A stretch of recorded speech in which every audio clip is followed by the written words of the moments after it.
Good afternoon, students.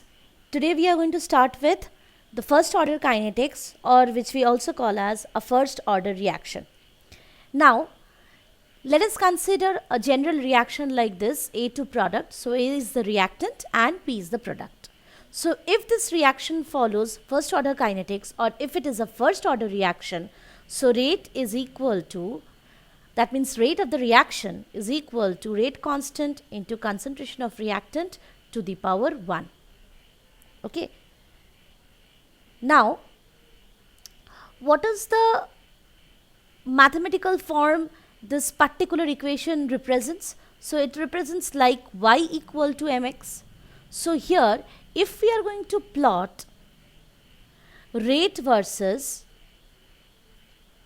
concentration of reactants, so concentration of A I am writing. So that means concentration of reactant. So rate is proportional to concentration of A to the power 1. So it is like y equal to ms. So what we are going to observe, that rate versus concentration of A will be a straight line like this. Because of this mathematical form, rate is proportional to A to the power 1.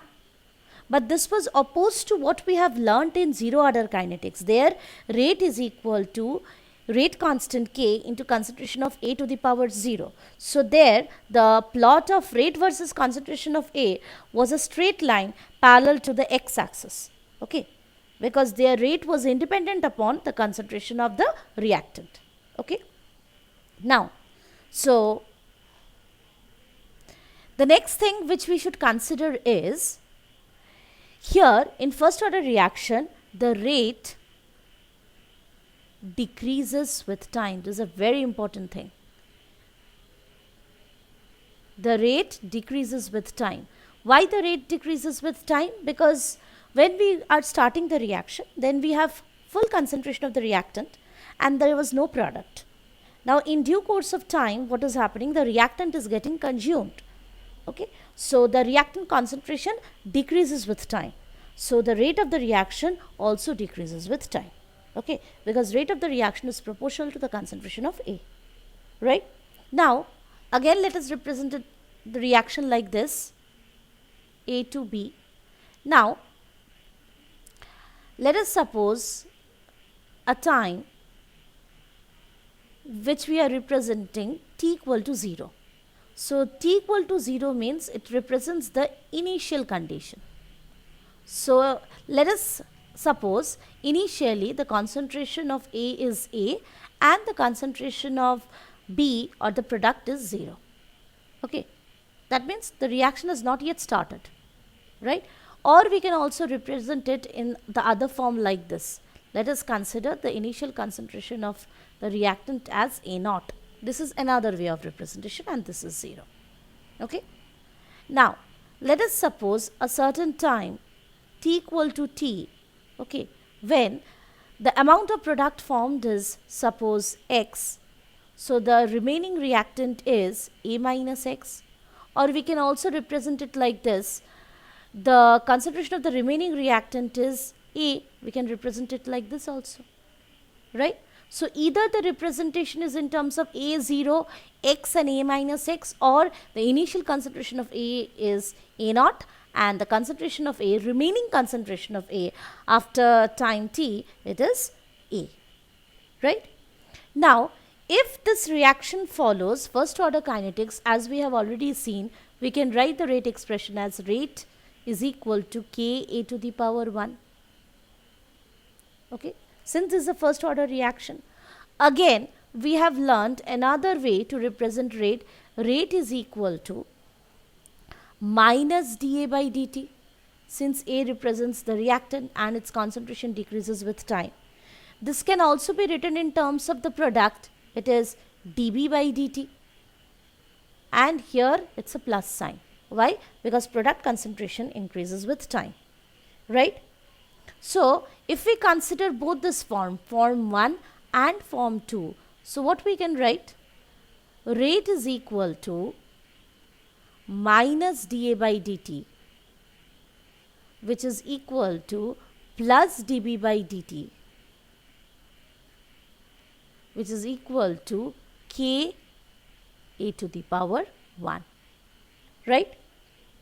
Now, let us take these concentration terms. Initial concentration of A is A, remaining concentration of A is A minus X, or the concentration of product after time t, it is X. So, let us put the values here. So, here what we can write?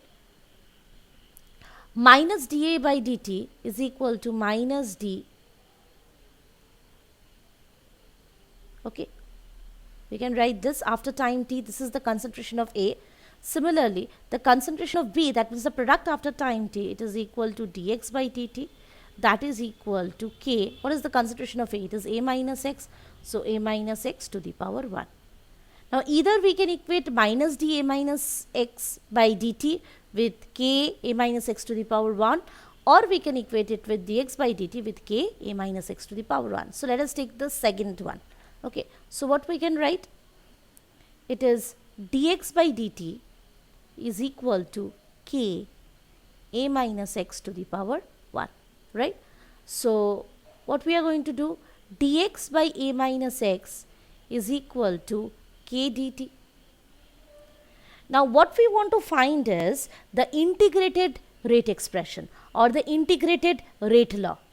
Okay. So, we need to integrate these within the limits. So, initial time was t, and finally we have considered one time, it's not the final one, after a certain interval t we have considered. Similarly, when the time t was 0, product concentration was 0. At time t, the product concentration was x. So, let us proceed. Now, 1 by A minus X dx is minus ln A minus X. Okay. Ln means what? Log base E. So, what are the limits? The limits are from 0 to x. Now, here it is k dt. Integration of dt is t. So, the limits are from 0 to t. Now, if we put the values here, so what we are going to get? Ln A by A minus X is equal to kt, right? Now, if we are going to change ln to log base 10, so we are going to multiply it with 2.303. So, 2.303 log A by A minus X is equal to kt. So, from here what we can write? T is equal to 2.303 by K log of A by A minus X. So, A here represents the initial concentration of A reactant, and A minus X represents the concentration of reactant after time t. And if we are going to follow this representation, initial concentration of A is A naught and concentration of reactant after time t, it is A. So, this can also be written as T is equal to 2.303 by K log A naught by A, right? Got the point? Now, so this is the integrated rate law for a first order reaction. Now, let us consider the plot of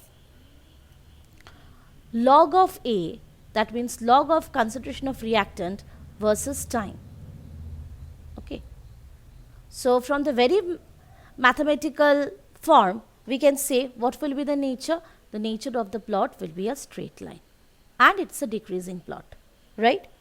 Now, similarly, if we are going to plot simply concentration of A, concentration of reactant versus time, and if it is a straight line which is of decreasing plot, means the plot is of decreasing nature, then also it shows how the concentration of the reactant varies with time.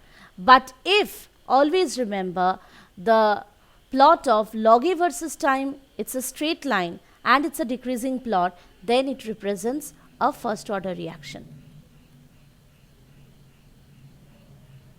But if the concentration of the reactant versus time, it's a decreasing plot and it's a straight line, then it represents a zero order reaction. Okay, there's a difference. Log A versus T, a straight line means first order reaction. And only concentration of A versus T, if it's a straight line, then it represents a zero order reaction. Right? Now, what we have seen here, if we consider this form, that T is equal to 2.303 by K log A naught, that means initial concentration of A, by A, that means concentration of reactant remaining after time T. So this is of this kind of a form. So from here what we can write? Kt by 2.303 is equal to log A naught by A, right? If we want to represent it like this, log A by A naught, so it will be minus Kt by 2.303, right? Now, we are not considering here log base 10. So, if log base 10 is not there, we will not get this factor 2.303. Okay. So, if we consider log base E, okay. So, log base E, it is A by A naught is equal to minus Kt, right? So, from here what we can write, A by A naught is equal to e to the power minus Kt. So, from here we can write A is equal to A naught e to the power minus Kt. Now, if we are going to plot the concentration of A here versus the time, so what we are going to get here, what will be the nature of the plot? Whether it will be a straight line or it's an exponential one. Now, from the very mathematical form, we can say that it will be of exponential form. So, concentration of A, that means the reactant concentration is surely going to decrease with time. So, what will be the nature? The nature will be something like this. Okay. So, that's all about the first order kinetics.